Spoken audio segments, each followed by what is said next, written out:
नमस्कार मित्रों,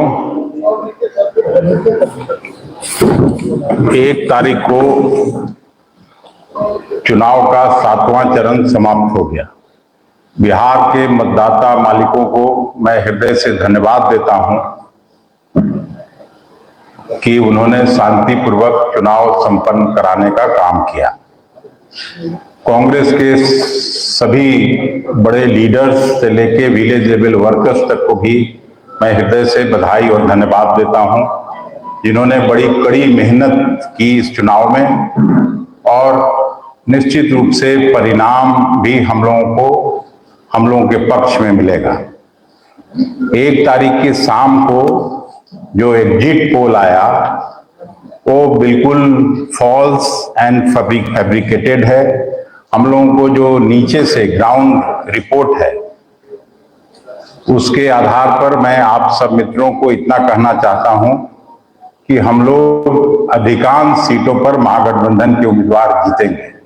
चाहे वो खगड़िया की सीट हो, सीपीएम लड़ी है, चाहे काराकाट की सीट हो जो माले लड़ी है, उस तरह से राष्ट्रीय जनता दल 1 दर्जन से ज्यादा सीटों पर है, आगे है।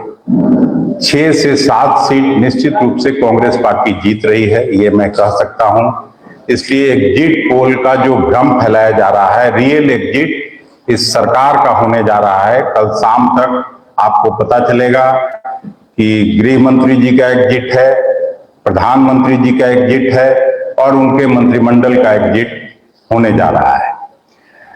आपको मालूम है कि आदरणीय एआईसीसी के प्रेसिडेंट खड़गे साहब ने 1 तारीख को ही महागठबंधन के सभी महत्वपूर्ण लीडर्स को दिल्ली अपने आवास पर बुलाया था और फीडबैक लिया था।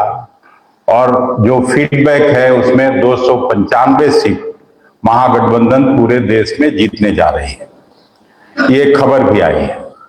लेकिन एग्जिट पोल मैं आप लोगों को नहीं कह रहा हूं, लेकिन जो मीडिया हाउसेज हैं वो निश्चित रूप से किसी न किसी के सरकार के प्रभाव में है और उनके लिए काम कर रही है। इसलिए हम अपने आपके माध्यम से सभी राज्य भर में फैले हुए वर्कर्स को भी ये कहना चाहते हैं कि आप इस भ्रम जाल में नहीं आए और मजबूती से काउंटिंग बूथ तक अंतिम तक डटे रहें। परिणाम हम लोगों के पक्ष में आ रहा है, ये हम अच्छी तरह से जानते हैं कि 7 सीट पक्का कांग्रेस जीतेगी, 13-14 सीट निश्चित रूप से राष्ट्रीय जनता दल के उम्मीदवार जीत रहे हैं और 3-4 सीट पर वाम दलों के लोग भी जीत रहे हैं। तो ये कहां से इस तरह का एग्जिट पोल दिखाया जाता है, भ्रमजाल फैलाया जाता है। मुझे तो याद है, मैं लोकसभा में चुनाव लड़ा था पहली बार 2004 में। उस समय भी इसी तरह का भ्रामक एग्जिट पोल आया था, लेकिन मनमोहन सिंह जी के नेतृत्व में हम लोगों की सरकार बनी थी और पूरी उम्मीद और जो हम लोगों की है वो निश्चित रूप से हम कह सकते हैं कि इस बार भी मोदी सरकार की विदाई कल शाम तक तय है और एक नई सरकार का गठन महागठबंधन के नेतृत्व में होने जा रहा है। यही मैं आपको कहने के लिए यहाँ बुलाया था। आप सभी मित्रों को भी मैं हृदय से धन्यवाद देता हूँ। क्या आप लोगों ने कोई ऐसा मैकेनिज्म बनाया है जैसे 2020 काउंटिंग हो रही थी, लेकिन विभिन्न इलाकों में आपके विचार आगे उनके विचार पीछे चल रहे थे, बीजेपी या उनके विचार, वहां पे काउंटिंग की रफ्तार धीमी हो गई और देर शाम तक उसका परिणाम आया? नहीं, हम लोग इस बार हर जगह एक लॉयर भी नियुक्त किए हैं, एक वकील जो जानकार हैं उनको भी रखा है और इलेक्शन कमीशन से कल भी वहां कांग्रेस का प्रतिनिधिमंडल मिला था। आज यहां भी महागठबंधन के लोग 11 बजे हम लोगों का एक प्रतिनिधिमंडल मिला है और हम लोगों ने अपनी बातों को कह दिया है। कल ही जैसे छपरा में एआरओ और आरओ के टेबल पर उन लोगों ने मना किया था, फिर हम लोगों ने दिखाया सिब्बल साहब का जो ट्वीट था, उस आधार पर फिर 1 घंटे के अंदर उन लोगों को अलाउ करना पड़ा।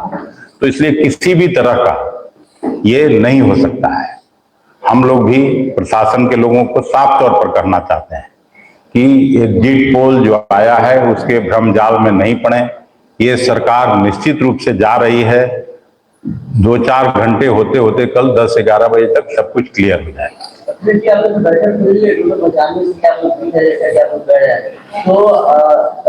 भी तय कर लिया है कि प्रधानमंत्री ऐसा कौन होगा, नहीं, आप लोग अगर सुने होइएगा तो खड़गे साहब ने साफ कहा है कि जो एमपी चुन के आएंगे और गठबंधन के जो सभी बड़े नेता हैं वो मिलजुल के प्रधानमंत्री तय कर लेंगे।